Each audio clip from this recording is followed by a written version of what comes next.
Olá, pessoal! Bom dia, boa tarde ou boa noite. Sejam todos muito bem-vindos ao 4º episódio do Movimento Cast. Aqui será um espaço para conversarmos sobre dor lombar, exercícios físicos, planejamento de atividades e atitudes que podemos realizar no nosso dia a dia para lidar com a dor nas costas. Esse podcast é mais uma iniciativa do projeto de pesquisa e extensão Movimento do Departamento de Fisioterapia da Universidade Federal do Ceará. E é uma honra ter você aqui como nosso ouvinte. Você também pode encontrar o Projeto Movimento nas redes sociais, no Instagram, no @movimento.ufc, no Facebook e no YouTube, no Movimento UFC, e no Spotify, Movimento Cast. Nós sabemos que a pandemia do Covid-19 modificou a vida de todo mundo e a forma como as pessoas interagem entre si. Com isso, os serviços de saúde também tiveram que se adaptar ao novo contexto. Dessa forma, a telereabilitação passou a ser uma possibilidade de atendimento para os pacientes.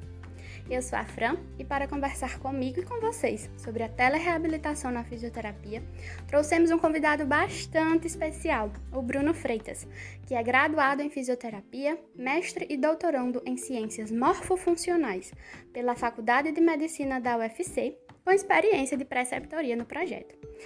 Então, eu vou pedir para o Bruno se apresentar e contar pra gente um pouco do que ele faz. Bruno, seja muito bem-vindo, fique à vontade e a palavra é toda sua.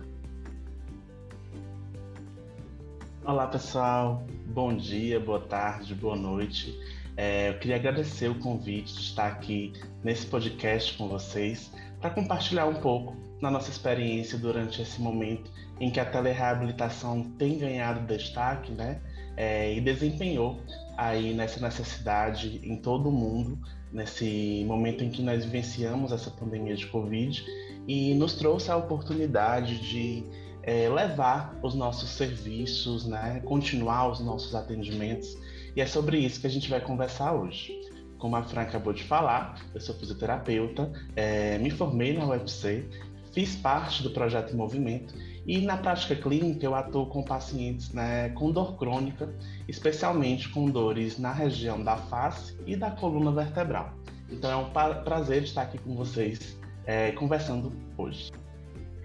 Muito bem, então hoje nós vamos fazer uma sessão de perguntas e respostas sobre a telereabilitação na fisioterapia. Além disso, vamos saber mais das experiências do nosso convidado acerca do assunto. Sem mais delongas, iniciaremos o nosso bate-papo. Preparados?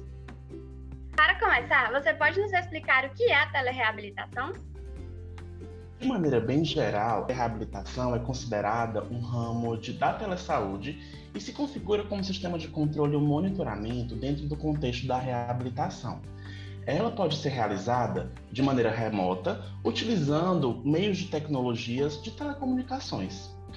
A telereabilitação ela tem o objetivo de aumentar essa acessibilidade, de melhorar a continuidade do atendimento para populações específicas de maneira remota, utilizando as tecnologias das comunicações, e pode acompanhar pacientes com deficiências, com algum nível de incapacidade, e tem alguns benefícios, como a economia de tempo, a economia de recursos.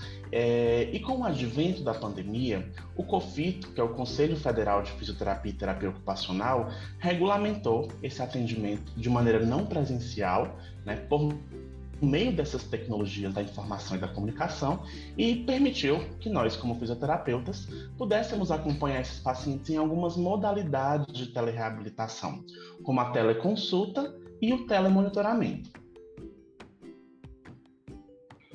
E diante de tudo isso que você falou, Bruno, você pode explicar melhor para a gente como ela ocorre, se é por meio de vídeo chamadas ao vivo ou com vídeos gravados? Explica mais um pouquinho para a gente sobre isso.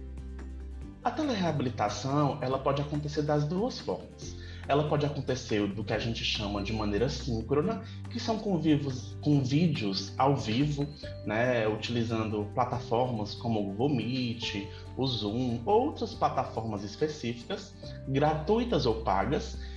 Então a gente pode fazer uma chamada ao vivo com o paciente utilizando uma dessas tecnologias, utilizando um computador, um celular com acesso à internet e até mesmo aplicativos que permitem o recurso de videochamada, como o WhatsApp e o Instagram.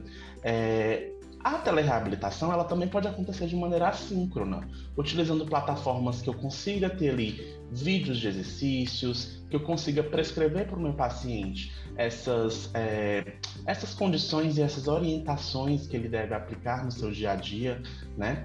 Então, de maneira geral, ela pode ser feita das duas formas. A telereabilitação ela é dividida basicamente ali em duas condições. A teleconsulta, que é uma consulta que eu posso realizar como fisioterapeuta à distância, e o telemonitoramento, que consiste no acompanhamento desse paciente à distância. Então, o paciente ele pode ser, inclusive, avaliado de maneira presencial e passar a ser acompanhado por meio do telemonitoramento. E nessas condições, a gente pode utilizar aparelhos tecnológicos, a gente pode utilizar, entender, né, que em algumas situações a gente pode precisar de encontros presenciais. Então, é um recurso que veio aí para adicionar a nossa prática clínica com essas possibilidades de fazer esse acompanhamento de pacientes que muitas vezes moram em outros locais, em outras cidades, em outros estados e até mesmo em outros países. E aí, quem são as pessoas com dor que podem participar da telereabilitação? E aí também já aproveitando a deixa, né? Quais são os sinais que devemos buscar atendimento presencial? Certo. De maneira bem geral, os pacientes podem sim fazer uma avaliação por meio de uma teleconsulta, né? Até porque grande parte da nossa avaliação como fisioterapeuta e grandes informações, e a maior parte das informações que vão ser ali coletadas, né, para a gente chegar no nosso diagnóstico, elas vêm a partir da nossa anamnese, da conversa que a gente tem com o paciente. Quando a gente pensa nesse contexto do paciente com dor, principalmente os pacientes que têm dor crônica, né? No caso aqui do movimento, a gente acabou tendo essa experiência muito com pacientes com dor lombar crônica, né? A gente pode utilizar, né, desses recursos para chegar nesses pacientes para fazer, por exemplo, um atendimento de avaliação. E a partir dessa avaliação, a gente pode perceber o perfil desse paciente para ver se ele teria ali indicação para entrar em um atendimento por meio de telereabilitação ou se seria indicado um atendimento presencial. Mas, de maneira bem geral, os estudos têm mostrado, né, que o teleatendimento, a telereabilitação, ela tem demonstrado efeitos similares ao atendimento presencial na maioria das condições. Mas claro que esses resultados desses estudos, eles variam dependendo da condição, do contexto, do perfil de paciente, do domínio tecnológico, entre outras coisas. Então, o fisioterapeuta e o terapeuta ocupacional, eles acabam tendo aí autonomia, independência, para determinar que perfil de paciente ele pode ser atendido ou acompanhado à distância. Essa decisão ela vai se basear nas evidências científicas e também no benefício que esse recurso pode trazer para o paciente, sempre lembrando da importância da segurança para esses pacientes. Muito bacana, Bruno. Inclusive, no nosso projeto, com a pandemia, nós também incluímos esse formato de atendimento. E os relatos dos pacientes têm sido bastante positivos. Nós tivemos 4 grupos com faixas etárias bem diferentes e nós percebemos que alguns pacientes se adaptaram mais facilmente do que outros. E aí, diante disso, quais os desafios que você acha que esse modelo de atendimento traz de diferente do atendimento presencial?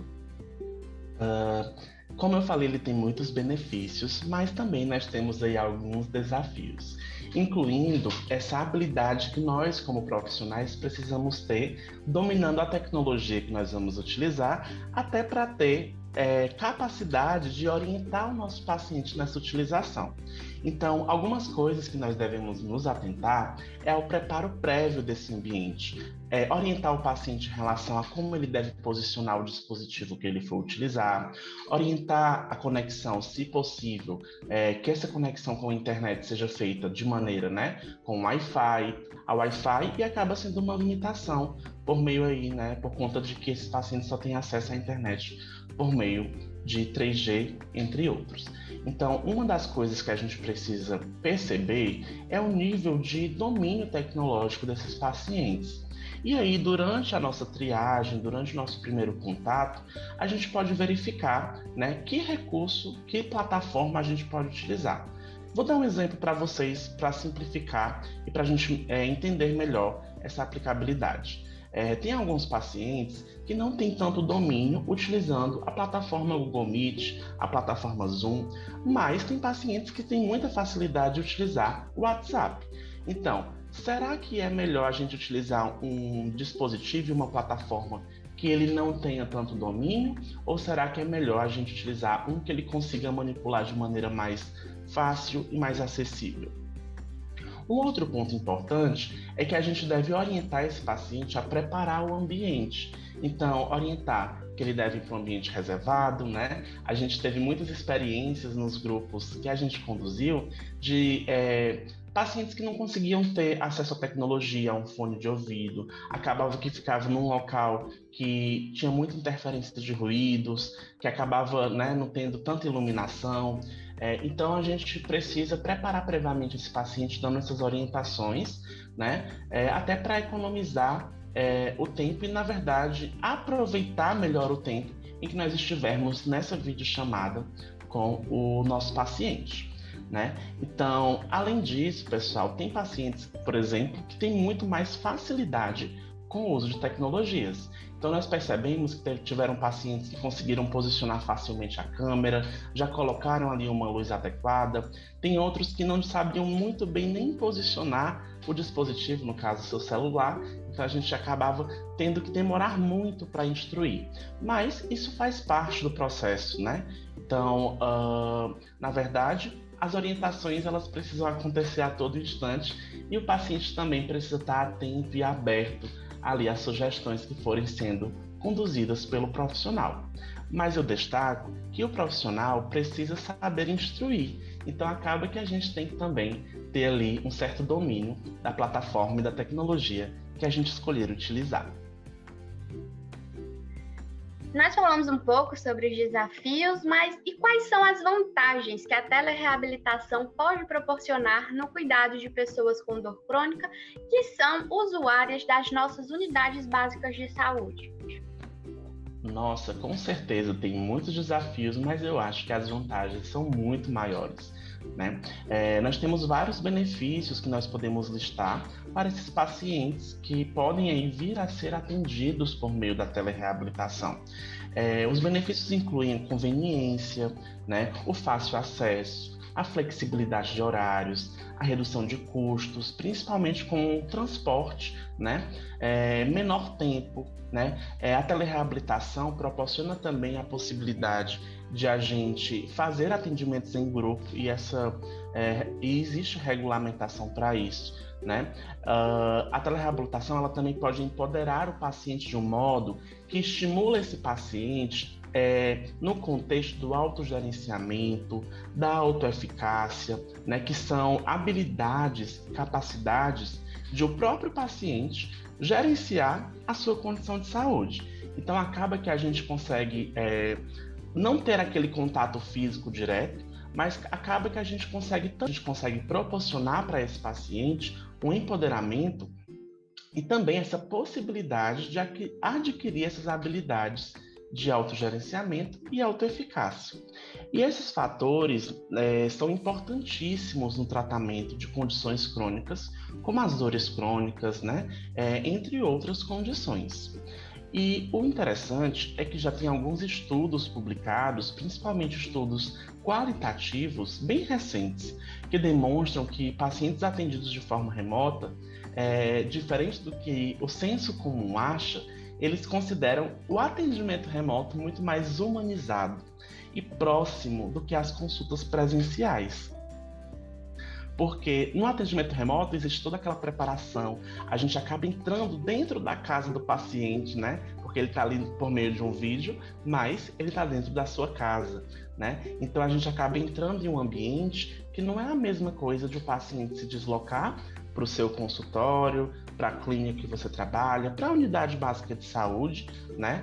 E aí fechar proporcionar também esse contato mais próximo, apesar de ser à distância. Estamos quase finalizando, mas antes disso, gostaríamos de agradecer ao Bruno e dizer que foi um prazer tê-lo conosco em nosso podcast e que ele sempre será muito bem-vindo aqui. Bruno, nós ficamos muito felizes com a sua contribuição, foi de grande valia para nós. E você gostaria de deixar alguma mensagem para os nossos ouvintes? Nossa, eu que agradeço pela oportunidade de vir aqui conversar com vocês. É sempre um grande prazer.